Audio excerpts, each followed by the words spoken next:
Continuamos en nuestra reflexión sobre la oración cristiana, que sí, además quisiera subrayar, y lo veo como verdaderamente importante, que no se trata simplemente la oración de unas almas privilegiadas, unas religiosas de clausura o cosa parecida, sino que esto brota de la consagración bautismal, y es tarea y responsabilidad de todos nosotros de darle la oportunidad a los seglares de abrirles los verdaderos tesoros de la Iglesia, que todo el mundo está llamado a tener altísima oración, amistad con Jesucristo, y que es una tragedia que se le niegue a la gente la oportunidad de ser conscientes de que son templos vivientes del Dios vivo, de las personas divinas. Si algo es la oración cristiana, es esta conciencia de nuestra relación. Por eso tiene mucho que ver con la virginidad consagrada. Igual que la virginidad consagrada es una unión inmediata con Cristo esposo, la oración es, la de todo cristiano, es una unión inmediata con Dios, con las personas divinas. Es una oración filial, es una relación filial, con la persona del Padre, es una relación esponsal. No hay relación esponsal si no hay vida de oración, obviamente. Son dos personas que no tienen trato, serán separadas o separarán viudas o divorciadas o lo que sea. Se trata de vivir todo en el nombre del Señor. Ya comamos, ya bebamos, hagamos cualquier cosa, siempre debemos de hacerlo todo para Dios con una ordenación de amor hacia su gloria. 1 Corintios 10:31, por ejemplo. Y si es verdad que toda tarea humana debería de unirnos con Dios, la oración es una relación no que nos une con Dios a través de una tarea humana, que todas las tareas del día las hagamos para la gloria de Dios, con sentido doxológico, sino que es una tarea de una dedicación exclusiva a las personas divinas. Siempre tendrá una estructura trinitaria. Oramos al Padre. Cuando oréis, decid Padre, en comienzo del capítulo 11 de San Lucas, que lo hemos citado varias veces. Es Él que gime en nuestro interior, el Espíritu Santo, que nos hace hijos, Abba, Padre, que clama dentro de nosotros, Romanos 8:15. Y por supuesto es una oración hecha en el poder y en la gracia del Espíritu. Es el Espíritu Santo el que va a elevar, digamos así, hablando de una manera imperfecta. Pero si recuerdan, les dije, y lo he dicho hablando de otros aspectos que ya hemos contemplado, pero muy específicamente de la oración, que es esencial. O sea, si esto no se da, no habrá jamás oración de ninguna clase. Es la bienaventuranza donde dice Jesús: bienaventurados los limpios de corazón, porque ellos verán a Dios, oirán a Dios, entrarán en relación con Dios. Y creo que es una bienaventuranza que la deberíamos de revolver mucho, especialmente almas como ustedes que están en la Iglesia para eso, para recordar a los demás, además de para ustedes mismas, la absoluta primacía de la vida de oración. Mateo 5:8. Todos, no solo Jesucristo en las bienaventuranzas, sino todos los maestros de vida cristiana, de vida espiritual, siempre invitan a vivir las virtudes como condición de posibilidad para que haya verdadera oración. Lo que son amarras. San Juan de la Cruz dice que para que un pájaro no vuele, lo podemos atar con un grueso alambre o como con un finísimo hilo.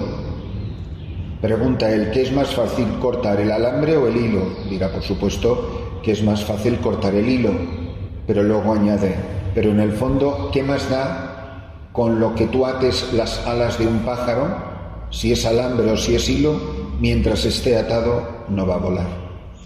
Y ya es triste que en general, para cuando uno entra a esta santa casa, pues ya ha cortado casi todos sus alambres. Lo malo son los hilos, que se suelen identificar en el castellano antiguo con los apetitos y en nuestro lenguaje actual con los apegos. Cuando Santa Teresa de Jesús describe los grados de oración, dice que el primer grado es el combate contra el pecado mortal. Hombre, habitualmente, pues ese hilo se ha cortado ya hace mucho tiempo. Puede pasar cualquier cosa en un momento determinado puntual. La segunda morada es el combate contra el pecado venial. Pero la tercera morada son los apegos, lo que ella llama los apetitos. Miren, es como si el alma fuera una habitación herméticamente cerrada en el que no entra ni un ápice de luz. Cuando entramos en una habitación completamente a oscuras, no tenemos ni idea si está limpia o está sucia, porque no tenemos manera de saberlo. El drama de muchos pecadores con los que nos cruzamos todos los días es que no tienen ni siquiera conciencia de suciedad. Lo habrán visto ustedes muchísimas veces. Uno dice, pero ¿cómo puede esta persona vivir así? Y no tienen la menor conciencia. O sea, yo vivo en un país y en unas montañas hay mucha gente que yo he invitado a venir a las misiones, donde, ¿pero dónde está su misión? Digo, en el estado de Guerrero. Vamos, es que no te vuelven a escribir el siguiente correo para ver cómo se llega a la misión, porque solo con enterarse que es en Guerrero, que es uno de los lugares más peligrosos de México, donde se están cometiendo continuamente asesinatos. O sea, yo llevo unos cuantos asesinatos en el año y medio que llevo en la parroquia. Pero son personas que no tienen el menor escrúpulo. Pero ¿cómo se puede tener tanta sangre fría? ¿Cómo puedes seguir viviendo teniendo en tu conciencia semejantes crímenes? Mientras estábamos nosotros celebrando unas primeras comuniones en una comunidad pequeñísima perdida en unas montañas que se llama Minatitlán, gente de ese pueblo, y lo oímos los disparos, estaba celebrando Monseñor Jesús Sanz, se estaba cometiendo un asesinato, lo oímos durante la misa. Luego nos enteramos después, no recuerdo el nombre de la persona y todo. Qué sangre fría. De hecho, nos cruzamos con el carro, la camioneta de los asesinos, aunque no sabíamos que iban camino de cometer un crimen.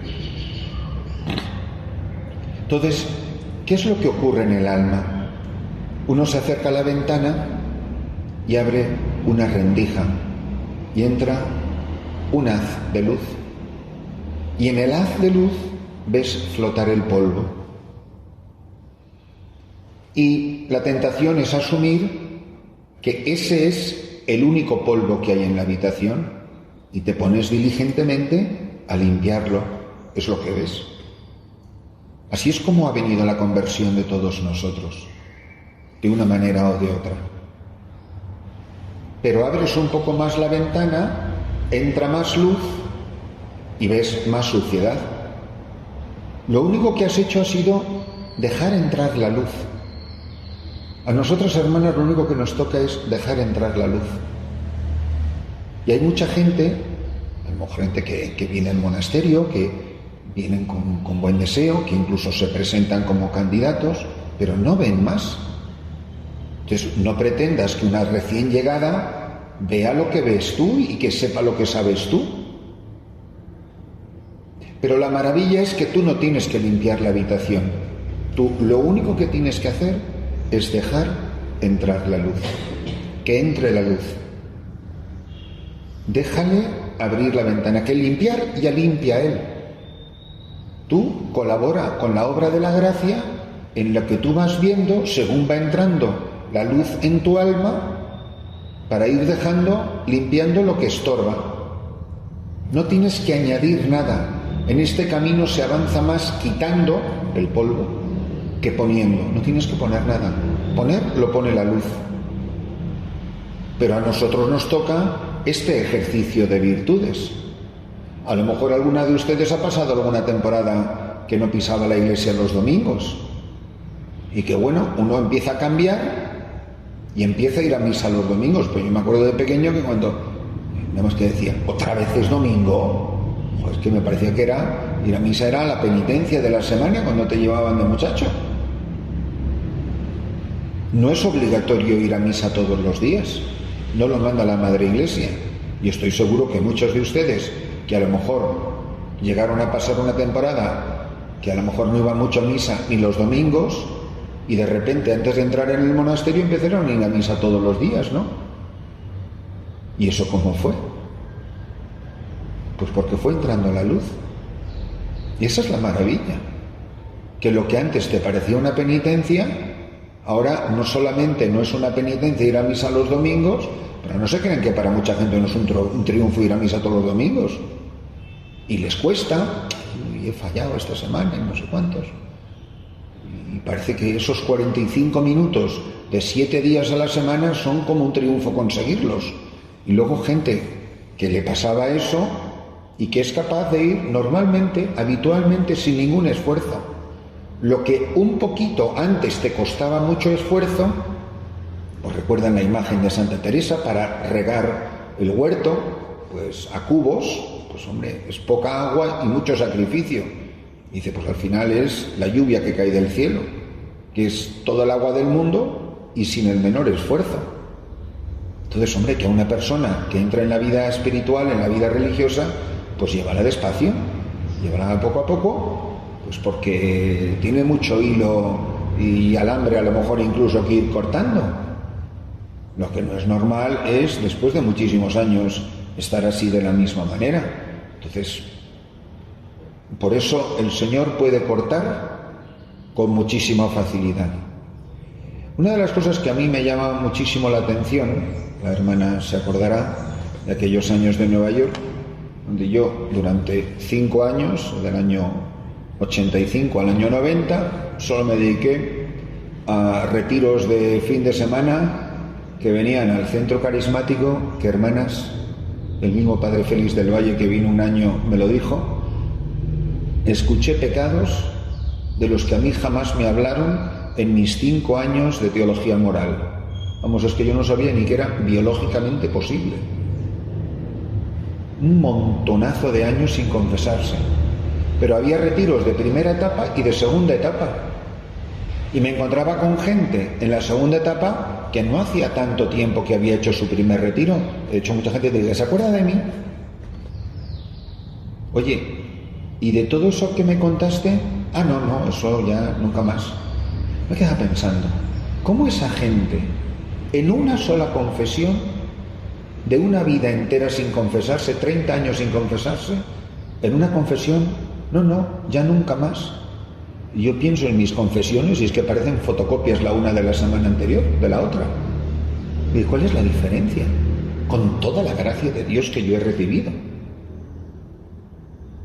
Y yo creo que en definitiva es la determinación. Y yo creo que lo que nos falta es una decisión, que como son hilillos no le damos importancia, pero no nos damos cuenta que la gallina sigue sin volar y no se va a convertir en águila mientras no corte los hilos. Yo tuve, como les digo, mis muchos cambios pastorales o misioneros han venido por accidentes. Tuve un accidente espantoso, 2011, me caí de una pared que la derrumbó una excavadora y yo quedé enterrado bajo las piedras. Yo no sabía si estaba inválido porque yo no me veía de la cintura para abajo, estaba debajo de los escombros. Y bueno, me llevaron a Addis Abeba, a la capital, me pusieron en un avión y de ahí me llevaron las hermanas de la Madre Teresa derecha a un quirófano. Y nada, pues yo tengo una cicatriz en la pierna izquierda que va de la rodilla hasta el tobillo, así, por fuera. Y nada, me sacaron toda la materia muerta, la sangre, para que no hiciera necrosis. Estaría ahora mismo inválido con la pierna amputada si no me hubieran operado. Y vino una enfermera a cambiarme una especie de esparadrapo larguísimo que tapaba toda la herida. Una muchacha que yo la miré y digo, sí, esto parece que no ha hecho ni la primera comunión, la criatura. Oye, pero se manejaba con una habilidad que daba gusto. Pero veo que la muchacha me va a arrancar el esparadrapo así en carne viva. Y yo, con la pierna peluda, Veo que va, pero bueno, pero sin el menor escrúpulo. Oye, no, por favor. Bueno, yo empecé a dar gritos antes de que la muchacha tocara la tirita. Aquí yo, el superhéroe de la misión. Pero vamos, una gallinita ahí en el hospital. Y le digo, no, mira, trae una cuchilla de afeitar y lo vas cortando despacito. Y la otra, que era más lista que el hambre, se fue, buscó esto, pero claro, imagínese, tiqui, vamos, aquellos que no avanzaban. Y ese se me queda mirando y hace ras. Dice, finish, que se ha acabado. ¿Y saben lo que les digo, hermanas? No cambiamos porque no hacemos ras. Y el día que digas ras, nunca más. La muchachita listísima dice tiqui, y ya. Pero me va a costar tanto que no acabo de ponerme a ello. Y ya está. ¿Qué es eso? Todos no lo dicen los místicos, lo dice el padre Christopher. Ras. Teología aquí de este que te habla. Pero yo creo que cuando uno piensa en decisiones que ha tomado en la vida que han sido así, de repente y a lo bruto, y que te crees que es que te van a arrancar el alma a pedazos, y no es para tanto. Pero como que no nos acabamos de poner nunca a ello, y siempre lo mismo. Se cuenta, yo no sé si es verdad, de una señora que era muy de comunión diaria y bastante mundana, bastante viejecita, y que vino el cura a llevarle la comunión y a confesarla, como iba todas las semanas. Pero en ese momento estaba la señora entretenidísima con sus amigas en su partida de cartas. Y le dice, mire, que está el padre ahí de la parroquia que ha venido a confesarle, a traerle la comunión. Y la otra, que no tiene ningún interés en dejar su partida de cartas, dice, ay, dígale al padre que me deje la comunión en la mesilla de noche y que no se preocupe de la confesión, que lo mismo que la semana pasada. Bueno, pues mucho jajaja, pero que uno podría ir a la confesión y decir tranquilamente, padre, lo de la semana pasada. Entonces, cuando uno va abriendo la ventana y deja entrar la luz, ¿qué es el alma de un santo? Uno que abrió la ventana de par en par y dejó entrar la luz. Yo, como no quiero ver la suciedad, prefiero tener la ventana más cerradita y vivir en la fantasía que el único polvo que hay es el que yo dejo ver en ese haz de luz. ¿Se acuerdan desde el principio? Pero en el fondo, el resto del alma está en la oscuridad. Y yo vivo en el engaño de creer que porque no veo el polvo, la habitación está limpia, y no es así. Por eso, bienaventurados los limpios de corazón.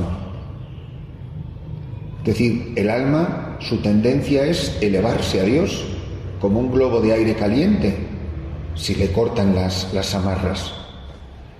Por eso, la oración y las virtudes, fíjense que Santa Teresa, para hablar de los grados de oración, habla de los grados de virtud o los grados de humildad, que es lo mismo que los grados de virtud.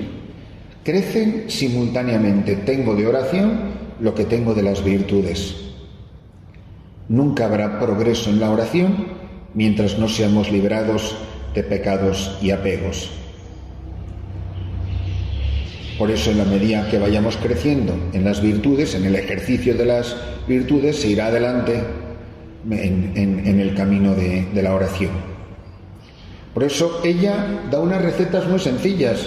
Dice, para empezar oración, consejo número 1, así lo dice ella, no pecar. La primera piedra, dice Santa Teresa, ha de ser buena conciencia y librarse con todas sus fuerzas, de pecados veniales y seguir lo más perfecto. Es el primer consejo del ABC de párvulos de preescolar del que quiere empezar a rezar en la escuela de oración. Lo dice en camino de perfección. En segundo lugar, dice ella, lo primero, no pecar. Lo segundo es crecer en virtudes, que no todo el que me dice Señor, Señor, entrará en el reino de los cielos, ni llegará a la contemplación, sino el que hace la voluntad de mi Padre que está en los cielos. Mateo 7:21.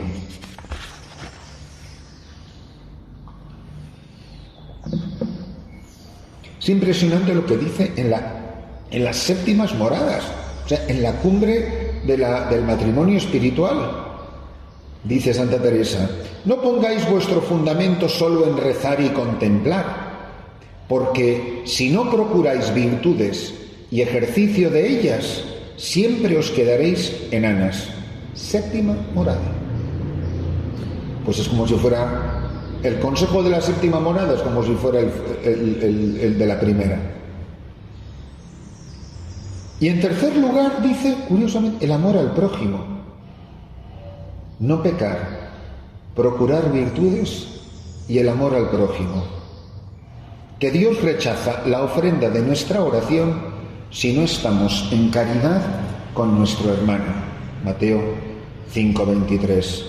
Que no es conciliable el amor a Dios en la oración y desamor al prójimo en la vida ordinaria.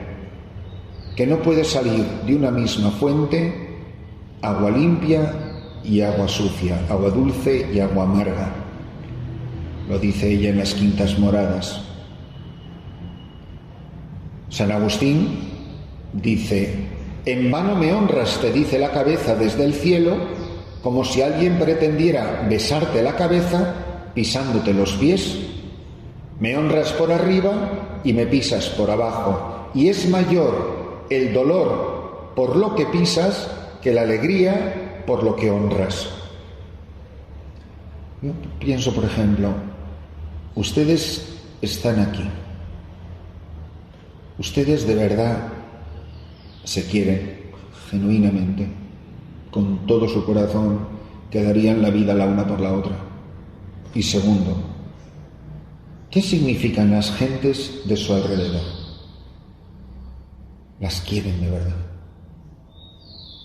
La gente sabe que ustedes las quieren con locura. O simplemente que somos vecinos, que estamos aquí, que encima son muy pesados porque molestan con el ruido, cosa que es verdad. O porque cuando quieres a una persona estás a gusto con ella. Las quieres de verdad. Nosotros hemos venido aquí, hemos sido traídas aquí a querer a estas personas. No es que lo nuestro son los curas, mire, la gente eso ya es un poco de rebote. No. Si de verdad queremos a las personas con las que vivimos, a las que el Señor nos ha traído a testificar su amor. Dicen el cántico espiritual: algunos buscan la unión con Dios en la oración sin hacer mucho caso del ejercicio de virtudes. Hay muchísimas sectas que han puesto muchísimo el énfasis en el amor puro a Dios sin darle mucha importancia a los demás. San Juan de la Cruz, en el Cántico Espiritual, dice: para hallar a Dios de veras no basta solo orar con el corazón y la lengua, sino que también con eso es menester obrar de su parte lo que en sí es. Muchos no querrían que les costase Dios más que hablar, y aun eso mal, y por él no quieren hacer casi nada que les cueste algo los demás. Para la oración son necesarias todas las virtudes. No se especializa uno en esta o aquella. Todas las virtudes son necesarias para la oración. Algunas, evidentemente, están muy especialmente asociadas a la oración. Además, la oración implica un continuo ejercicio de penitencia, el misterio de la cruz. Hay mucha gente que huye de la oración para refugiarse en la acción, y esta es la debilidad de la carne, aunque el espíritu esté pronto. Otros hay que consideran la oración como una cómoda evasión de la realidad, y esto ya es peor, porque se cae en la mentira. Son los que andan evadidos de Dios, que es la realidad frontal, y perdidos en acciones irreales que no tienen a Dios por principio ni fin, haciéndose así ellos mismos cada vez más irreales. Santa Teresa de Jesús dice de esto: es mucho que quitando los ojos del alma de las cosas exteriores le miréis algunas veces a Él, y dentro de un monasterio de vida contemplativa se puede andar muy enredado en muchas cosas,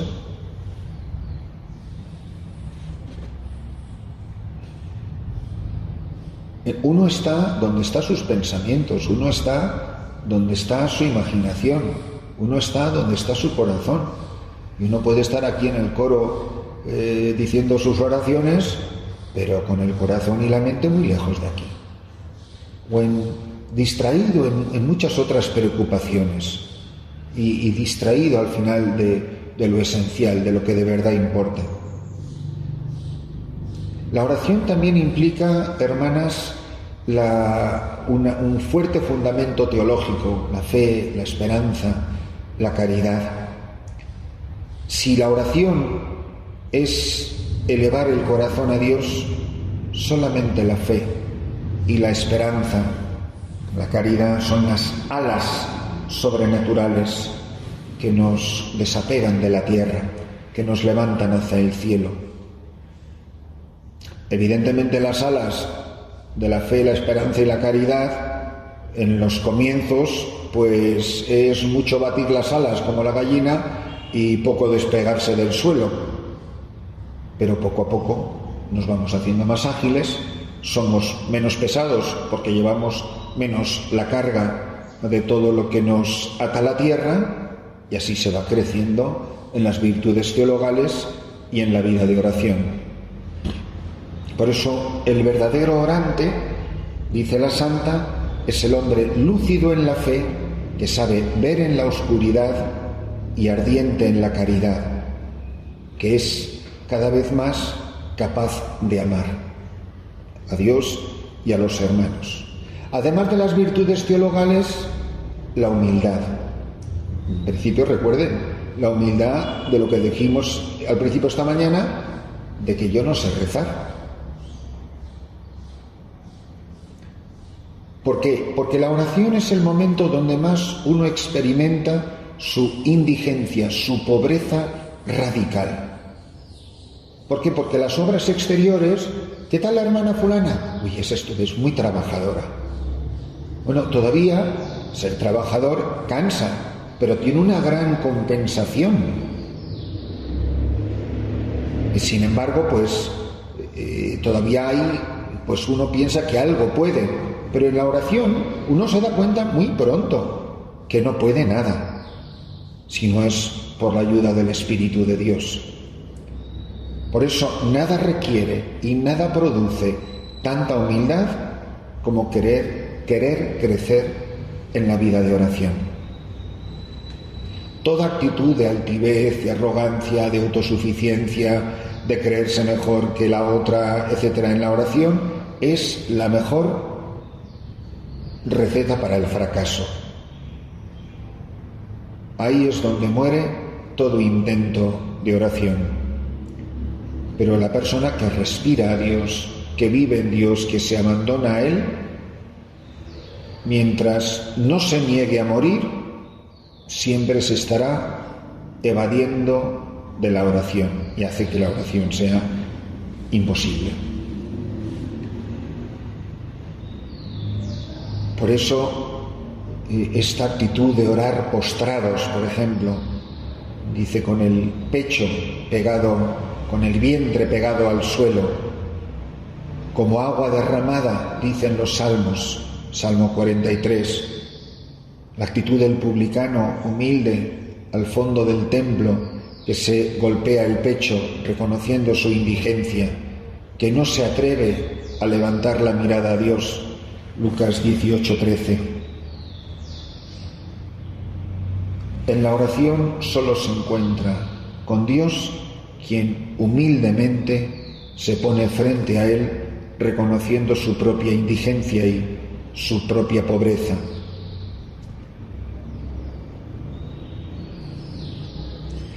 Hay un peligro muy grande también en la vida comunitaria. No sé qué dicho con estas palabras, que son palabras del Evangelio, pues puede parecer un poco bruto, pero tener cuidado de no orar para ser vistos. Que la oración sea humilde también en eso, recuerdan, ¿no?, las palabras del Evangelio, Mateo 6:5. Ni siquiera para ser vistos por Dios o ser vistos por nosotros mismos. Otra razón importantísima por la cual fracasa muchas veces nuestra vida de oración es porque queremos sinceramente rezar, pero no somos perseverantes. Que salimos de unos ejercicios, salimos de un tiempo litúrgico, de algo que nos motiva, nos estimula, pero no perseveramos en el deseo.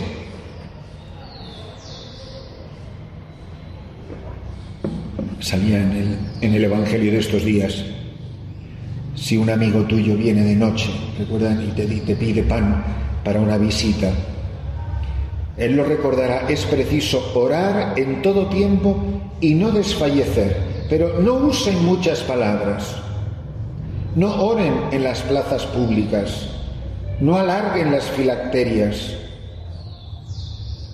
no hagas sonar la campana.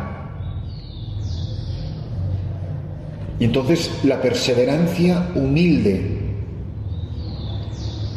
es preciso orar en todo tiempo y no desfallecer. Lucas 18:1.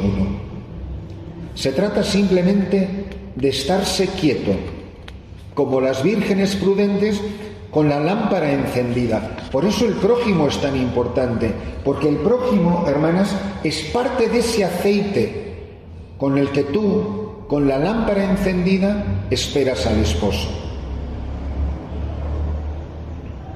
Como la viuda que reclama perseverante, esas vírgenes han estado toda una vida esperándole al Señor.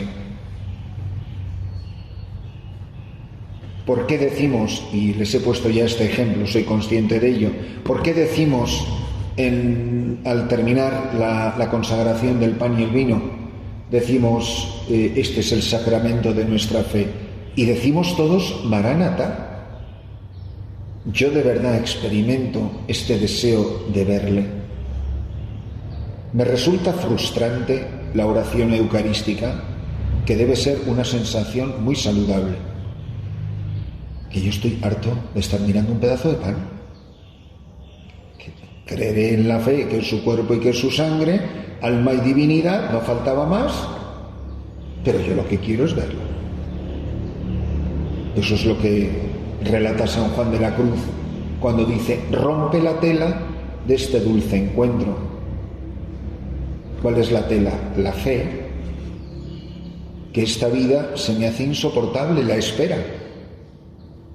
Yo experimento en algún momento de mi vida, no porque estoy hasta el moño de la superiora, yo experimento en mi vida este ansia de muero porque no muero.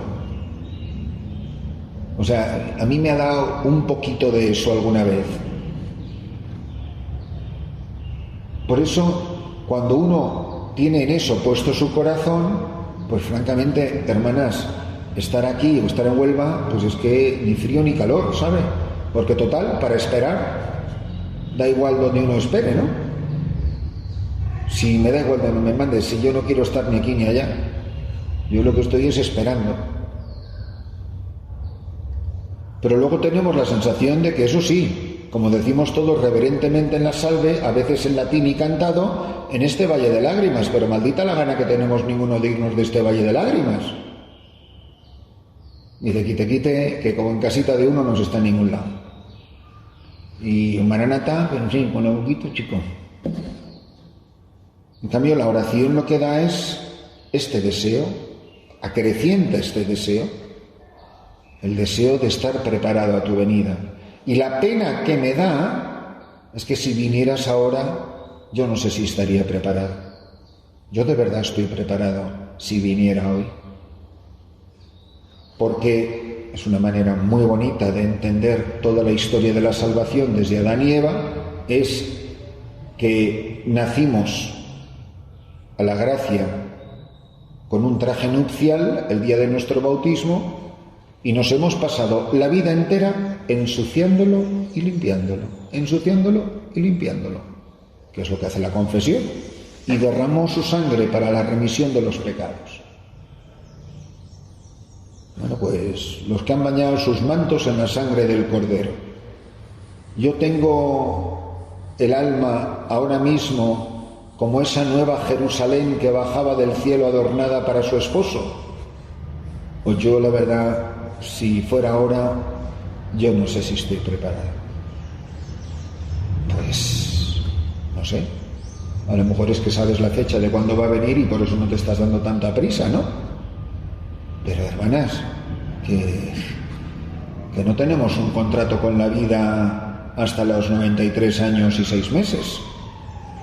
Que estamos avisados, que es como ladrón en la noche, que si el dueño de casa supiera, vamos, no nos dirán que no nos han avisado, que esto es por sorpresa. Una cosa que corregía mucho don José, le reventaba cuando le decían, ¿sabe que fulano ha muerto de repente? Pero ¿cómo que ha muerto de repente? Es que no estaba esperando. Porque si estás esperando, nadie viene de repente. Es que, claro, eso se avisa, pues que has venido así de improviso, pero no me estabas esperando si te dije que venía.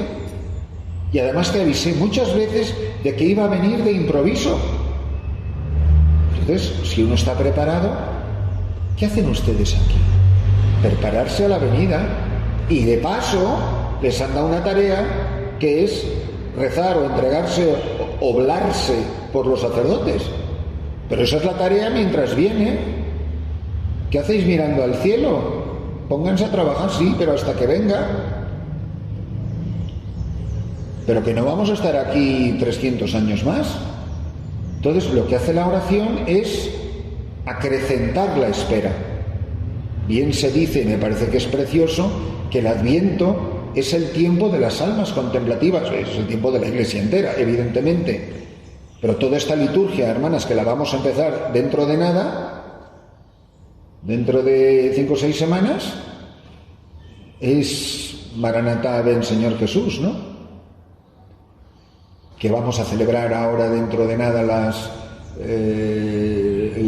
todos los santos y las almas del purgatorio, que antes vamos y después vamos a celebrar Jesucristo, Rey del Universo. Bueno, y cuando eso sea, y vendrá de nuevo en gloria a juzgar, pues chico, ¿y saben lo más triste del juicio? Lo más triste del juicio al que nos prepara la oración de cada día, lo más triste es que vamos a ser juzgados no por un juez, sino por tu esposo. Y yo no sé qué espero. Yo no sé qué sería más triste, que se queje de mí un juez o que se queje de mí mi esposo. ¿Qué les parece más preocupante, más triste? Porque un juez todavía pues puede dar una pasa pues un poco así como fría o lo que sé, pero que te juzgue la persona, y además lo dice San Juan de la Cruz, examinarán de amor, y que me vea un falto de amor, que mi esposo me encuentre falta de amor, o con el alma no suficientemente limpio, pues yo creo que ya sería triste, ¿no? Es casi más doloroso que te juzgue a quien habías tenido que querer tanto, ¿no? Teníamos que haber querido tanto. Hay, evidentemente, muchísimas formas de oración, todas expresan al final, evidentemente, lo mismo. Sea la oración de petición, la oración de alabanza, de acción de gracias, de glorificación. En definitiva, todas expresan lo mismo. El que pide, pide porque confía, porque es hijo. El que alaba porque da las gracias ante las muchísimas bondades de Dios. Yo, con una paciencia que no es propia de mí, me quejo mucho a mis amados feligreses que me suelen dar páginas y páginas. En México es una cosa increíble. Vamos, puedo estar 10 minutos leyendo intenciones y piden, y piden, y piden. Para que mis hijos aprueben el examen, para que fulana cruce la frontera y llegue a Estados Unidos, para que mi papá, que ha comprado una camioneta Nissan, porque te ponen hasta la marca, de 2012, y tienes que decir la marca del coche, pues si no, Dios no protege el coche. Hay que dar todos los detalles, no solo falta que me digan los cilindros. Pero yo no recuerdo, y yo les digo, oiga, ¿no le gustaría alguna vez a alguno de ustedes ofrecer una misa dando gracias por algo? Pues no. Todo es pedir y pedir y pedir. Y dame, dame, dame. Yo, cuando miro mi vida, no se me llenan los ojos de lágrimas de lo bueno que ha sido el Señor. ¿Quién soy yo para que tú me hayas querido tanto y que me hayas perdonado tanto? Y lo miserables que somos para amar y perdonar a los demás. O sea, podemos estar tan ciegos ante tanto amor y tanta bondad que llena el corazón de gratitud. ¿Cómo no voy a saber qué hacer en la oración? Lo que te debería de faltar es muchas horas del día y de la noche, solo para dar gracias. Pero damos por supuesto, hermanas, que tenemos los ojos en la cara y piernas para caminar. ¿Y quiénes son ustedes para tener tanta misa, tanto sacramento y tanto cura de Toledo? ¿Y porque otros no tienen nada? O sea, en mi parroquia la gente va a misa una vez al año. Hay pueblos que vamos casi todos los meses, pero son los privilegiados. Porque esas gentes no tienen derecho a tener lo que tienen ustedes. Ustedes que son mejores que ellos. Es que somos monjas, somos oblatas. Bueno, vale. ¿Y quién eres tú para haber nacido en un país católico y no naciste en Arabia Saudita? A ver, ¿no lo han pensado alguna vez? ¿Qué serías tú hoy si hubieras nacido en Siria? Pues serías musulmana. Ya está. ¿Y quién eres tú por la cara que Dios te ha dado para creerte que tú eres una maravillosa católica? O sea, porque has nacido en un país católico, que si no, serías como los millones que yo he conocido, las pobrecitas que van tapados hasta las cejas.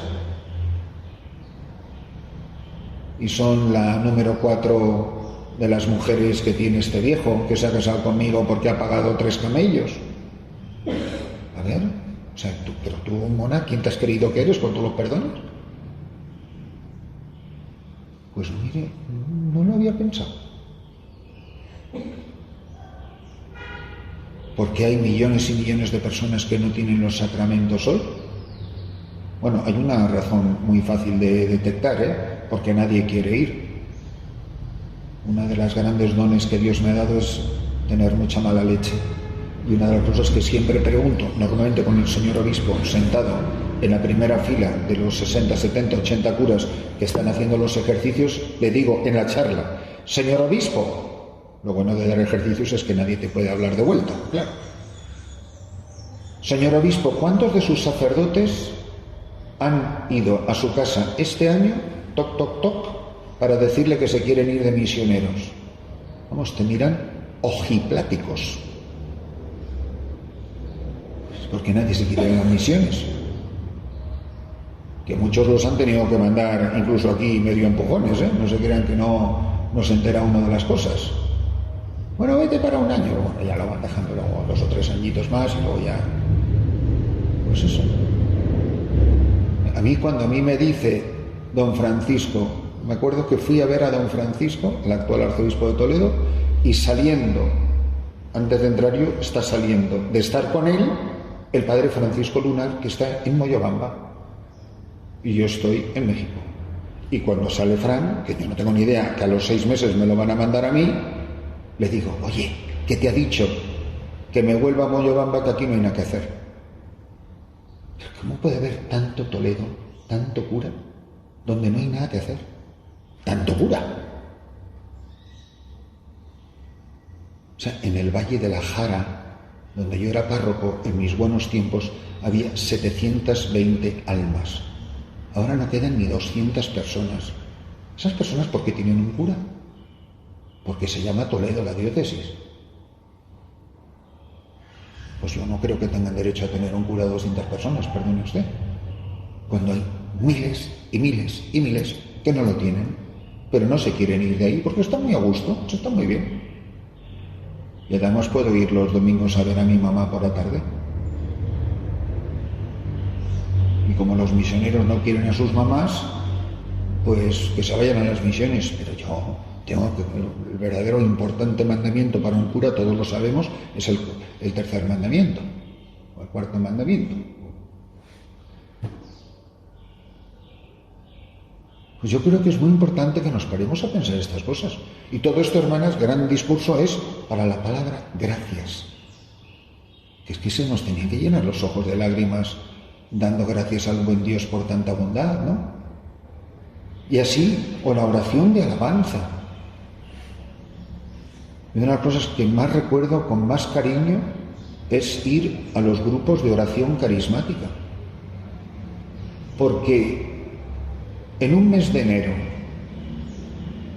con 40 centímetros de nieve en la calle, ver a esos pobres hombres y mujeres que vienen reventados de cansancio, de una fábrica, de un autobús, de unos trabajos muchas veces muy humildes y muy cansados, y volver a salir de casa en un frío que ustedes, las que no han vivido allí, no tienen ni idea de lo que es, porque el frío de allí no es comparable a lo que hay en ninguna parte de España. Y ahí están, con los brazos levantados al cielo, alabando y glorificando a Dios. Yo de verdad alabo y glorifico a Dios así. Y no les estoy invitando a grandes oraciones en el coro con pandereta. Pero creo que me están entendiendo. Y a lo mejor nos hemos vuelto tan secos, tan profesionales, tan secos como una pasa. Al final no tenemos nada. Te damos gracias, Señor. Usted sé que no se puede dar gracias así. Y uno dice, de verdad, que al paso de los años, yo rezo mejor que cuando rezaba como aquella gente, a grito pelado, con los brazos levantados al cielo, dando gracias a Dios, unas personas que me consta porque las conozco, que llevan unas vidas horrorosas.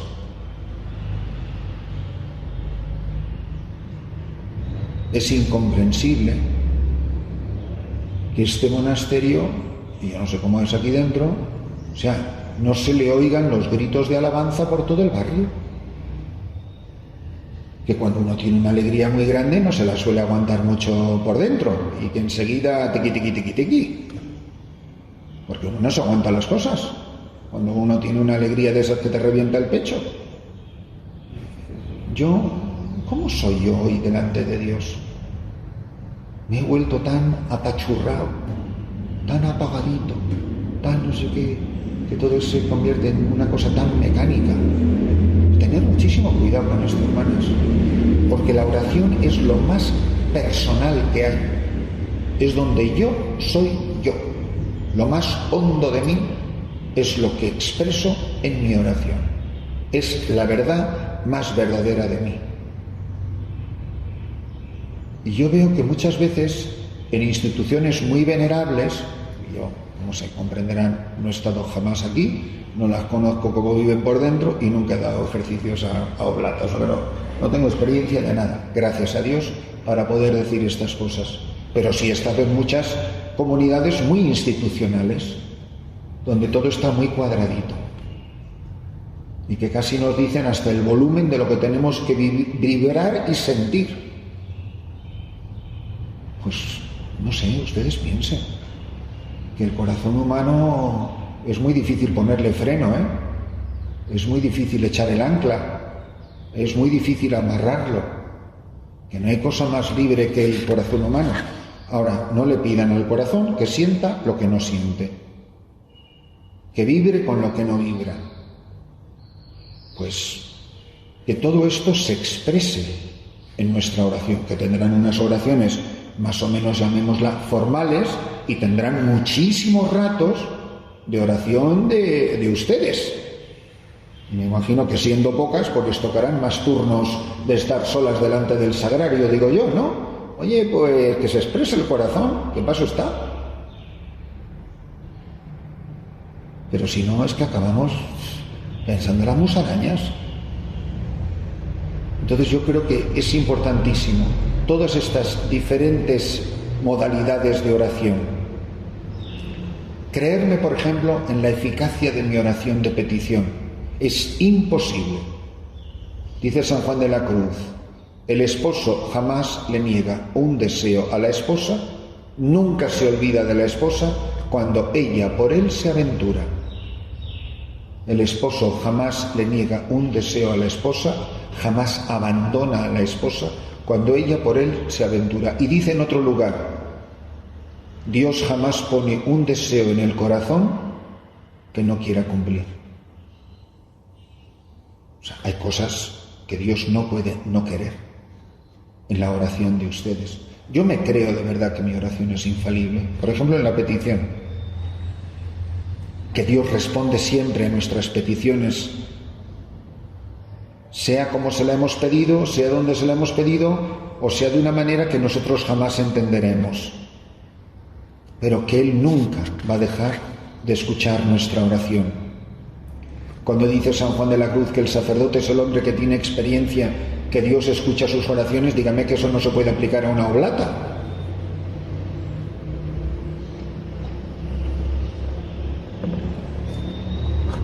La oración de intercesión, que ustedes genuinamente, hermanas, oran unas por otras. Que te importa la salvación del alma y la santificación de tu hermana. Que te sientes responsable de la vida espiritual de quienes conviven contigo. Glorificar a Dios, ensalzar su nombre, es la misión que Cristo nos ha confiado a todos en el mundo. Esto, hermanas, si nos lo tomamos en serio, llegaremos a la oración continua, lo que los orientales llaman la oración del corazón. Si no consiste en pensar mucho, en amar mucho, mientras yo no deje de amar, y lo único que me hace dejar de amar, hermanas, es el pecado. Mientras yo no deje de amar, yo no he dejado de orar. Yo no tengo que estar continuamente pensando, esa mujer es mi madre, como me ha engendrado y me ha parido, yo la quiero. Uno no hace esas reflexiones, simplemente tiene una conciencia inmediata, espontánea, de una persona a la que quiere sin reflexión ninguna. Yo no tengo que estar pensando, esa que va vestida igual que yo es mi hermana, por lo tanto la tengo que querer. Uno no hace esas reflexiones, pero simplemente que se aman ustedes y que se nota. Eso es el fruto evidente de una comunidad que ora y que ora junta. Por eso una comunidad dividida es evidente que no ora, aparte de que no esté viviendo muy bien la vida religiosa, ¿no? Entonces, esta oración continua es la que acaba transformando nuestra vida. No pidamos al Señor, porque obviamente esto es para rogarlo, para mendigarlo, que seamos humildes para reconocer que no sabemos orar, que no sabemos ni qué hilos tenemos que cortar, pero oye, que nosotros no tenemos que decir al cirujano por dónde. Pues mire usted es el cirujano, pero ¿por dónde quiere usted que le corte? ¿Por el hígado o por el riñón? ¿Qué sé? Corte usted por donde tenga que cortar. Usted es el que sabe. Ahora, si yo no voy al quirófano y no dejo hacer al cirujano, pues por mucho que sepa no me va a curar. Entonces, yo no sé lo que tiene que hacer él conmigo ni qué hilo tiene que cortar. Tú solamente quieres que lo corte, no quiere que lo corte. Pero lo que tenga que hacer ya es cosa suya. Yo lo único que tuve que hacer es dejarle hacer a la enfermera. Vamos, fue un poquito en contra de mi voluntad. No me sentí muy respetado en mis derechos humanos, pero todavía recuerdo su angelical cara. Lo peor de todo es que además tengo fotos de ella. Unas fotos de cuando ella me estaba haciendo la cura. Claro, no era un vídeo, no se ve cómo la arranca, pero sí está con una sonrisita muy diabólica. Como diciendo, ¿qué se cree? ¿Que es usted la primera tirita que quito? No, pues, pero Él sabrá lo que tiene que hacer con nosotros. Y esta es la maravilla. Yo lo que tengo que hacer es dejarme hacer. Venir aquí y decir, Señor, yo estoy fatal, yo no sé rezar, yo no sé ni por dónde tengo que empezar a limpiar esta casa, quiero abrir la ventana y no sé ni dónde está el picaporte de la ventana. Pues tú me dirás. Ahora, una persona así, en muy poco tiempo, hermanas, cambia radicalmente. Dicen los padres que la lentitud es ajena al modo de obrar de Dios. Hombre, hermana, es que esto es poco a poco, oiga, porque tiene que ser poco a poco, a lo mejor es mucho a mucho. Porque con el poco a poco así como que tranquilizamos a todos para que se crean que pueden ir a la velocidad del cangrejo. Pues no, señor. A lo mejor el Señor, y además encima si tenemos un déficit, pues el Señor lo que quiere es recuperar y nos puede dar en un instante como le dio al buen ladrón el paraíso, que en un instante Dios te devuelve todas las gracias perdidas una vida entera. Una confesión bien hecha te restaura a la santidad que tenías que tener si nunca le hubieras traicionado. Una confesión bien hecha. Y una confesión bien hecha pues es con las lágrimas del corazón. Un corazón lleno de arrepentimiento de verdad, un corazón quebrantado y un corazón que le ama. Porque mucho has amado, mucho se te ha perdonado. ¿Qué hizo la mujer esa? Pues le besó los pies y los bañó con lágrimas. Miren, esa es la receta de la conversión. Las lágrimas del arrepentimiento y los besos de mi amor. No dijo una sola palabra. Simón, ¿ves esta mujer? La mujer no habló nunca, solo habló él. Ella solo se dedicó a besarle los pies y a bañarlos con sus lágrimas. Ahí es donde empieza la oración.